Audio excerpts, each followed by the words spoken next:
യക്ഷിക്കഥകളാൽ സമ്പന്നമാണ് കേരളം. കേരളത്തിൻ്റെ പഴയ മലബാർ, തിരുവിതാംകൂർ, കൊച്ചി മേഖലകളിൽ നിന്ന് അനേകം യക്ഷിക്കഥകൾ തലമുറകളിലൂടെ കൈമാറ്റം ചെയ്യപ്പെട്ടിട്ടുണ്ട്. കള്ളിയങ്കാട്ട് നീലി വളരെ പ്രശസ്തയായ ഒരു യക്ഷിയാണ്. അതുപോലെ തന്നെ തിരുവിതാംകൂറിൽ നിന്നുള്ള മറ്റൊരു പ്രശസ്തയായ യക്ഷിയാണ് കാഞ്ഞിരോട്ട് യക്ഷി. തെക്കൻ തിരുവിതാംകൂറിൽ കാഞ്ഞിരക്കോട് എന്നൊരു സ്ഥലമുണ്ട്. ഇന്ന് തമിഴ്നാട്ടിലാണ് ഈ സ്ഥലം. കാഞ്ഞിരക്കോടെ പ്രശസ്തമായ പടമംഗലം തറവാടുകളിലൊന്നായ മംഗലത്താണ് ശ്രീദേവി അല്ലെങ്കിൽ ചിരുദേവി എന്നറിയപ്പെടുന്ന യുവതി ജനിച്ചത്. അതീവ സൗന്ദര്യത്തിനുടമയായ ചിരുദേവി മികച്ചൊരു നർത്തകിയുമായിരുന്നു.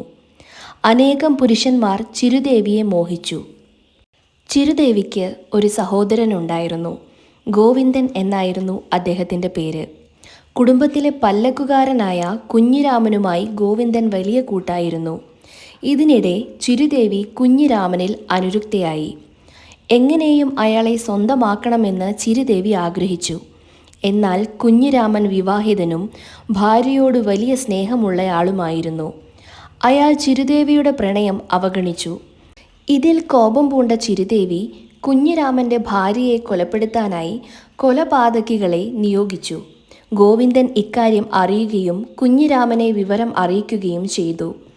ഇതറിഞ്ഞ കുഞ്ഞിരാമന് ചിരുദേവിയോട് വലിയ ദേഷ്യമായി. ഒരിക്കൽ പ്രണയം നടിച്ച് കുഞ്ഞിരാമൻ ചിരുദേവിക്ക് സമീപത്തെത്തുകയും അവരെ ശ്വാസം മുട്ടിച്ച് കൊല്ലുകയും ചെയ്തു. എന്നാൽ കഥ അവിടെ തീർന്നില്ല. ചിരുദേവി കാഞ്ഞിരോട്ടുള്ള ഒരു ദമ്പതിമാരുടെ മകളായി പുനർജനിച്ചു. ജനിച്ച് കുറച്ചു നേരത്തിനുള്ളിൽ തന്നെ അവൾ വളർന്ന് അപാര സൗന്ദര്യമുള്ള ഒരു യുവതിയായി മാറി. ഈ അത്ഭുതത്തിനൊരു കാരണമുണ്ടായിരുന്നു. ചിരുദേവി അപ്പോഴൊരു യക്ഷിയായിരുന്നു, ഒരു ഘോരയക്ഷി.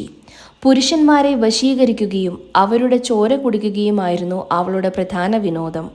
കുഞ്ഞിരാമൻ തന്നെ കൊലപ്പെടുത്തിയെങ്കിലും അയാളോട് അവൾക്ക് അപ്പോഴും പ്രണയമായിരുന്നു. ഇടയ്ക്കിടെ അവൾ കുഞ്ഞിരാമനെ ശല്യപ്പെടുത്തി. ഒടുവിൽ ഗോവിന്ദൻ വീണ്ടും കുഞ്ഞിരാമൻ്റെ രക്ഷയ്ക്കെത്തി. യക്ഷിയായി മാറിയ സഹോദരിയോട് അദ്ദേഹം ചർച്ച നടത്തി. ഒരു വർഷം കുഞ്ഞിരാമനെ ചിരുദേവിക്ക് ജീവിത പങ്കാളിയായി എടുക്കാം, എന്നാൽ അതിനുശേഷം പ്രതിഷ്ഠയായി മാറാൻ സമ്മതിക്കണം. നരസിംഹമൂർത്തിയെ ഭജിച്ച് ശിഷ്ടകാലം ജീവിക്കണം എന്നിവയായിരുന്നു ഗോവിന്ദൻ്റെ വ്യവസ്ഥകൾ. ചിരുദേവി അത് സമ്മതിച്ചു. തുടർന്ന് കാഞ്ഞിരക്കോട്ടെ വലിയ വീട്ടിൽ ക്ഷേത്രത്തിൽ യക്ഷിയെ പ്രതിഷ്ഠിച്ചു. കാലങ്ങൾ കഴിഞ്ഞപ്പോൾ ഈ ക്ഷേത്രം നശിച്ചുപോയി. ചിരുദേവി നരസിംഹമൂർത്തിയുടെ ഭക്തയായി തീർന്നു. പത്മനാഭസ്വാമി ക്ഷേത്രത്തിലെ ഇപ്പോഴും തുറക്കാത്ത ബി നിലവറയിൽ ഈ യക്ഷി പ്രതിഷ്ഠയുണ്ടെന്നാണ് വിശ്വാസം. സ്വാതി തിരുനാൾ മഹാരാജാവിൻ്റെ പത്നിയും നർത്തകിയുമായ സുന്ദരലക്ഷ്മി ഉൾപ്പെടെ കാഞ്ഞിരോട്ട് യക്ഷിയമ്മയുടെ ഉപാസകരായിരുന്നു.